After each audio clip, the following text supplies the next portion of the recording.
कानपुर के हैलट अस्पताल के एक कर्मचारी से मारपीट के आरोप में पुलिस ने कुछ लोगों के खिलाफ केस दर्ज कर लिया। अस्पताल के कर्मचारी से मारपीट का आरोप वहां कोरोना के इलाज के लिए भर्ती तबलीगी जमात के कुछ लोगों पर लगा, जिनकी शिकायत दर्ज करवाने के बाद अस्पताल के बाहर पुलिस की तैनाती कर दी गई।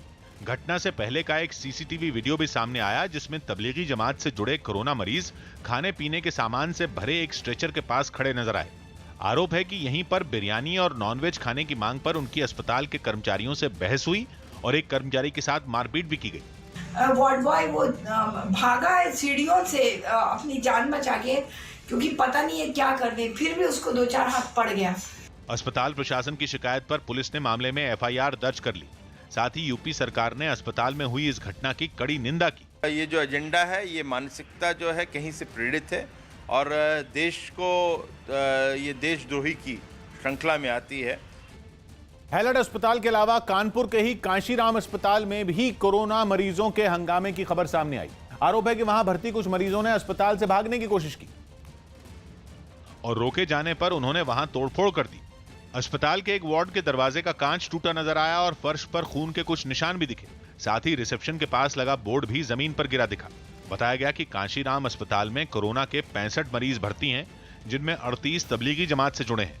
इस घटना की शिकायत भी अस्पताल प्रशासन ने पुलिस में दर्ज करवा दी। दिल्ली सरकार के नए दिशा निर्देशों के तहत रिहायशी इलाकों में करीब 1 महीने से बंद दुकानें खुल गई। हालांकि सरकार ने अपने आदेश में यह भी साफ कर दिया कि जिन इलाकों को हॉटस्पॉट घोषित किया गया है वहां यह फैसला लागू नहीं होगा।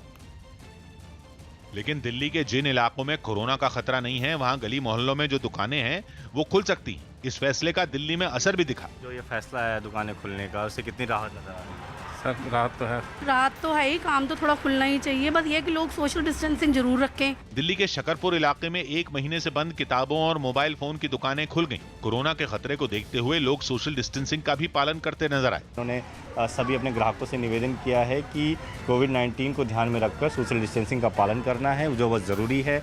एक तार इन्होंने इस तरीके से लगा दी है, रस्सी, जो कि डिस्टेंसिंग जिससे काफ़ी बनी रहे। दिल्ली सरकार के नए दिशा निर्देशों के तहत अभी सिर्फ मोहल्लों में जो दुकानें हैं वही खुल सकती हैं। हालांकि कई दुकानदार अब भी परेशान हैं। वो ये नहीं समझ पा रहे कि उन्हें दुकानें खोलनी है या फिर उन्हें घरों में ही रहना है। काफ़ी दुकानदारों के फ़ोन आए, हमें एसीपी एसएचओ से बात करना पड़ा कि आपको दुकानें नहीं खोलनी, सिर्फ गली मोहल्ले के लिए। तो एक दुविधा की स्थिति बनी हुई है।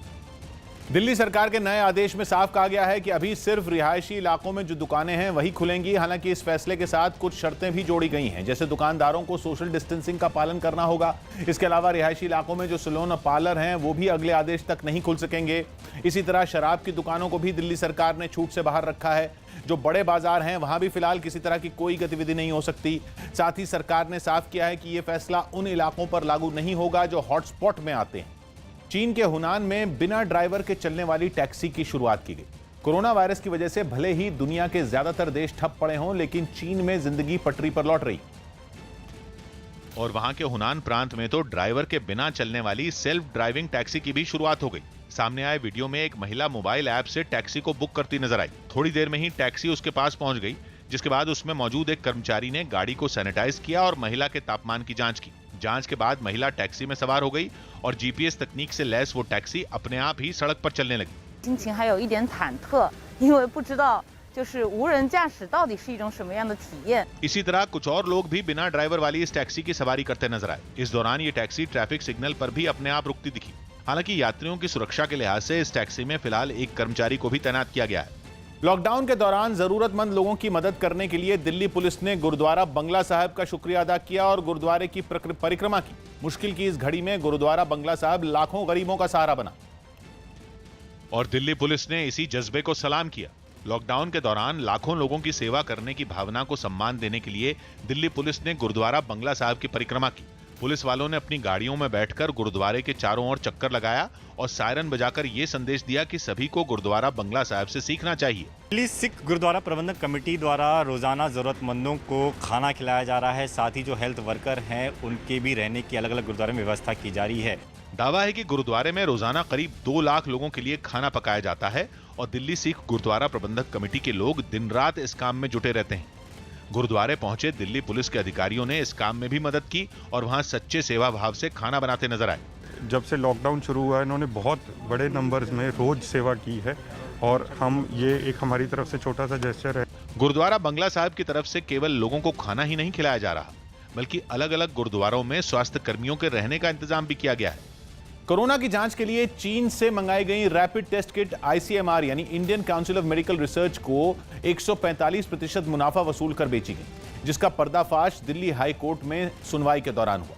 बताया गया है कि 27-28 मार्च को ICMR ने 5 लाख रैपिड टेस्ट किट का ऑर्डर दिया और एक टेस्ट किट की कीमत 600 रुपए तय की गई, जिसके लिए मैट्रिक्स लैब्स नाम की कंपनी ने चीन से रैपिड टेस्ट किट मंगाई और उसे रेयर मेटाबॉलिक्स लाइफ साइंसेज नाम की डिस्ट्रीब्यूटर के जरिए ICMR को सप्लाई करना शुरू किया। लेकिन इसी बीच टेस्ट किट आयात करने वाली कंपनी ने तमिलनाडु के भी एक डिस्ट्रीब्यूटर को उसी किट की अलग रेट पर सप्लाई शुरू कर दी। तो यह विवाद दिल्ली हाई कोर्ट पहुंच गया, जहां सुनवाई के दौरान पता चला कि चीन में इस रैपिड टेस्ट की कीमत $3 यानी भारतीय रुपयों के हिसाब से करीब 225 रुपए है, जबकि यह किट डिस्ट्रीब्यूटर को 400 रुपए में दी जा रही थी, जिसे वो ICMR को 600 रुपए से भी ज्यादा में बेच रहा था।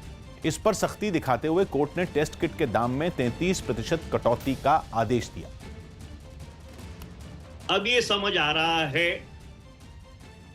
कि इसकी खरीद में किस तरह से कथाकथित धांधली हो रही है। सरकार से ये मांग करना चाहते हैं कि इस मामले की तुरंत जांच होनी चाहिए। जबकि ICMR ने सफाई दी कि जिस कंपनी की टेस्ट किट के रेट पर विवाद है, उसकी किट को फील्ड ट्रायल में सही नहीं पाया गया, इसलिए किट की सप्लाई का पूरा ऑर्डर रद्द कर दिया गया। ICMR ने दावा किया कि उस कंपनी को एक पैसे का भी भुगतान नहीं किया जाएगा। इसके बाद बीजेपी ने कांग्रेस पर पलटवार किया।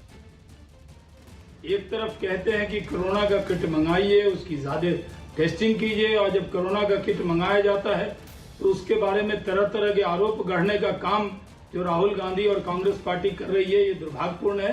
कांग्रेस को कोरोना पर इस तरह की ओछी राजनीति से बाज आना चाहिए। दिल्ली के द्वारका इलाके में कोरोना वायरस के बारे में लोगों को जागरूक करने के लिए पुलिस ने अभियान चलाया और लोगों से लॉकडाउन के दौरान घरों में रहने की अपील की। दिल्ली में कोरोना की वजह से अब तक 50 से ज्यादा लोगों की मौत हो चुकी है और यही वजह रही कि लोगों को कोरोना वायरस के बारे में जागरूक करने के लिए दिल्ली पुलिस ने अभियान चलाया।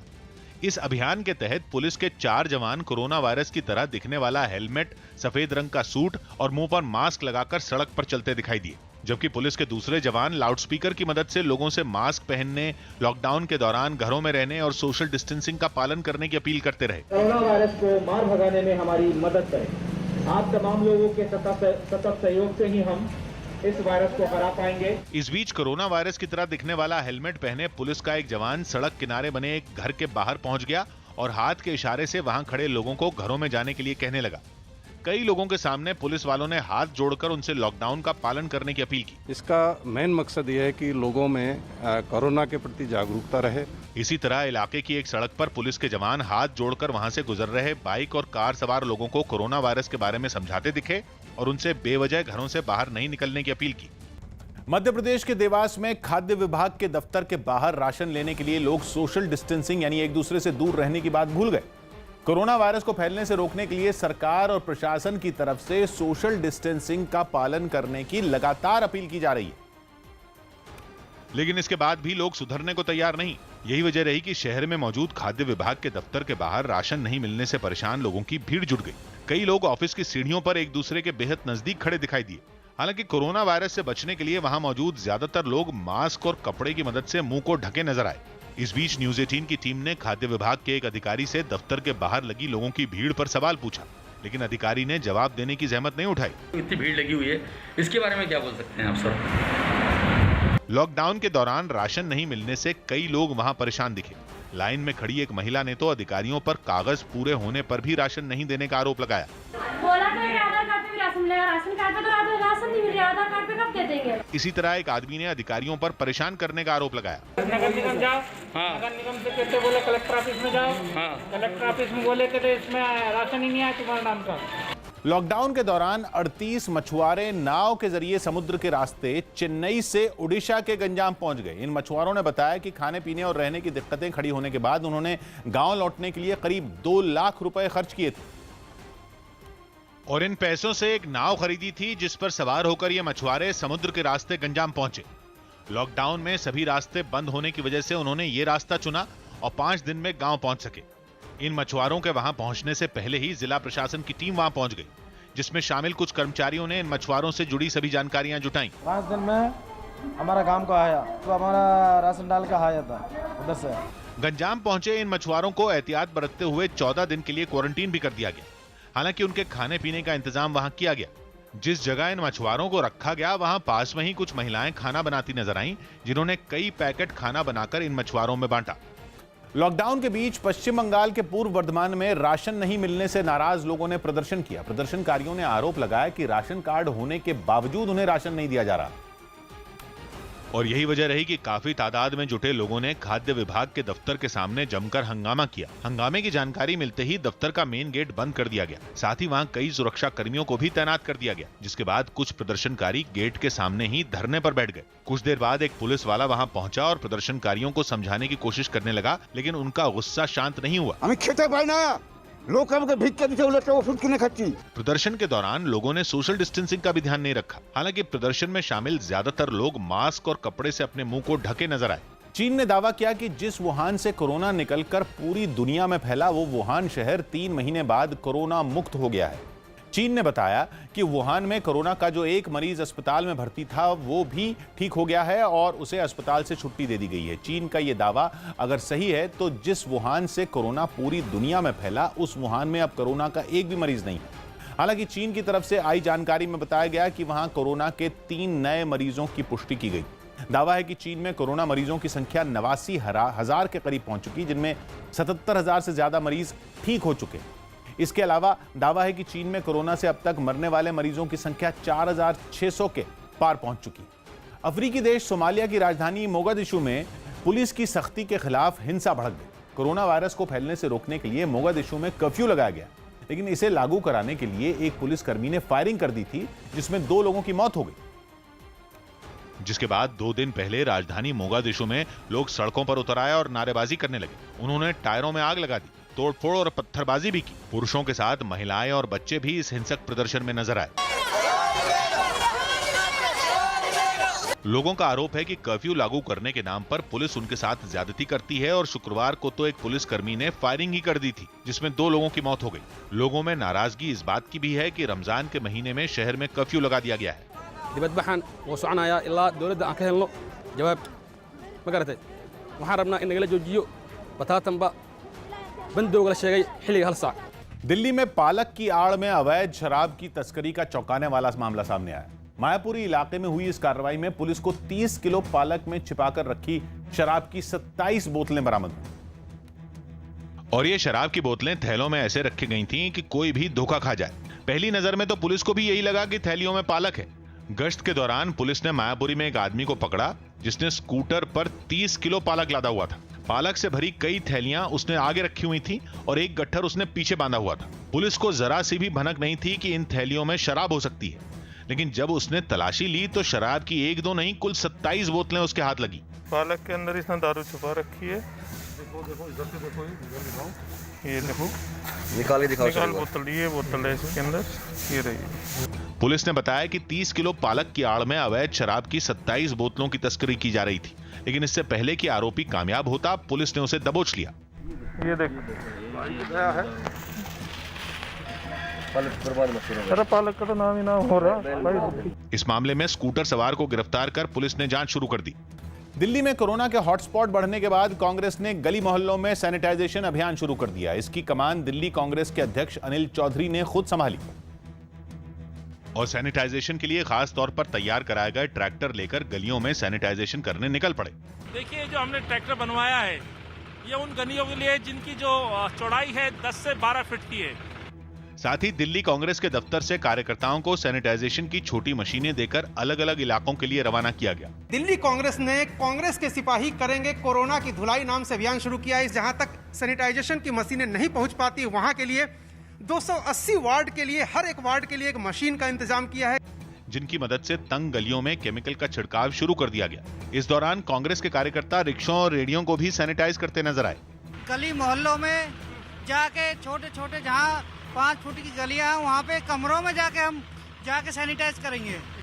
पटना में एक सब्जी बेचने वाले और एक सफाई कर्मी के कोरोना पॉजिटिव पाए जाने पर प्रशासन के होश उड़ गए। बताया गया कि खाजपुरा इलाके में 21 लोग कोरोना पॉजिटिव मिले थे, जिनमें पटना एयरपोर्ट पर काम करने वाला एक सफाई कर्मचारी और एक रेहड़ी पर सब्जी बेचने वाला भी शामिल है, जिसके बाद प्रशासन ने इनके संपर्क में आ चुके लोगों की तलाश तेज कर दी और इलाके की सड़कों पर बैरिकेडिंग लगाकर आने जाने वाले लोगों को भी रोक दिया। प्रशासन के सामने सबसे बड़ी चुनौती है उन लोगों को चिन्हित करना जो या तो सब्जी वाले से सब्जी खरीदे थे या फिर एयरपोर्ट पर काम करने वाले सफाई कर्मचारी से मिले थे। एहतियात बरतते हुए जिला प्रशासन ने 250 लोगों को क्वारंटीन कर दिया और पूरे इलाके को सील करने के बाद सख्ती भी बढ़ा दी। वहां के विधायक ने भी लोगों से सावधानी बरतने की अपील की। संक्रमण का फैलाव और ना हो, इसलिए आप लोगों से भी आग्रह है कि आप अपने अपने घरों में, अपने अपने क्षेत्र में लॉकडाउन रहे।